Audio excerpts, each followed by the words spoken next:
একের পর এক চমক দিতে যাচ্ছেন। আসলে চমক আমরাও নিতে চাই, আপনাদেরকেও দিতে চাই। আপনারা যে সন্ধানটা ছিলেন যে ভাইকে খুঁজছেন, যে উনি কোথায় কেন হচ্ছে উনি অনলাইনে আসে না, এটা নিয়ে আপনাদের নানা রকম কৌতূহল ছিল। কৌতূহলটা আজকে মিটিয়ে দিয়েছি। বাট একটা প্রশ্ন হচ্ছে ভাই, সিনেমাটা তো ঈদের ছিল না, কেন হঠাৎ করে ঈদে চলে আসলেন? এখন পর্যন্ত তো অ্যানাউন্সমেন্টে বলি না ঈদের সিনেমা, আমি বলছি, বাট আমার প্রোডিউসার বলছে কেউ। আমরা মানে নানা রকম জায়গায় লেখালেখি হচ্ছে যে সিনেমাটা ঈদে রিলিজ পাচ্ছে।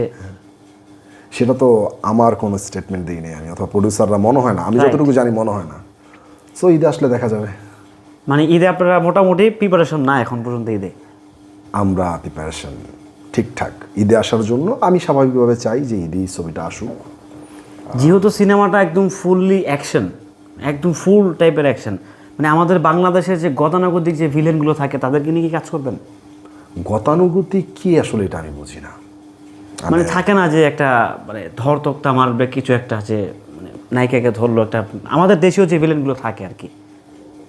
আসলে এটা তো দেশীয় ভিলেনের দোষ বলে আমার কাছে মনে হয় না, অথবা গতানুগতিক বলতে আমি আসলে বিশ্বাস করি না। আমি বিশ্বাস করি একজন পারফর্মার অ্যাজ ডিরেক্টর, আমি কি স্ক্রিপ্ট লিখতেছি, আমি আসলে সিনটা কেমনে দেখতে চাইতেছি, আমি তারে কেমনে দেখাবো, এটা আমার উপর।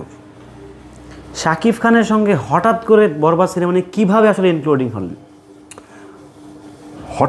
হঠাৎ করেই, এটা একদম হঠাৎ করে। একটা গল্প আমি দীর্ঘদিন যাবত এটা লালন করছি। আমি শুরু থেকেই চাইছি যে আসলে আমি যে ক্যারেক্টারটা দেখতেছি এটা শাকিব ভাই, আর তাছাড়া আমাদের সবচেয়ে বড় মেগা স্টার আমাদের দেশের, তার সাথে সিনেমা করবো, এটা একটা স্বপ্ন থাকে সবারই। আমার মনে হয় প্রত্যেকটা নির্মাতারই এই স্বপ্নটা আছে। সো ওই জায়গা থেকে ভাইয়াকে আমি গল্পটা শোনাই। ভাইয়া বললো যে চল, গল্পটা আমার ভালো লাগছে, আমি গল্পটা করব। এরপরে কি হয়, গল্পটা ভালো লাগছে করব, এই পর্যন্ত কিন্তু শেষ না। গল্প ভালো, এইবার আপনি কিভাবে আসলে গল্পটা নির্মাণ করবেন, এই জিনিসগুলো তো আসলে ঠিক করতে হবে। সব কিছু আমি ঠিকঠাক করলাম, এই এই এই এই এই পুরা প্রেজেন্টেশনটা উনি দেখলো, উনি বুঝলো, দেন উনি বললো ওকে চলো আমি আসলে প্রজেক্ট করব।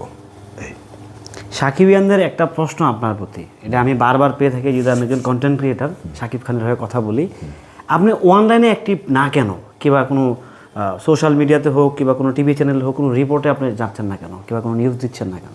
আপনাকে যেভাবে খুঁজে বেড়াচ্ছে সেভাবে পাচ্ছেন না কেন? এক একজন মানুষ আসলে এক এক রকম।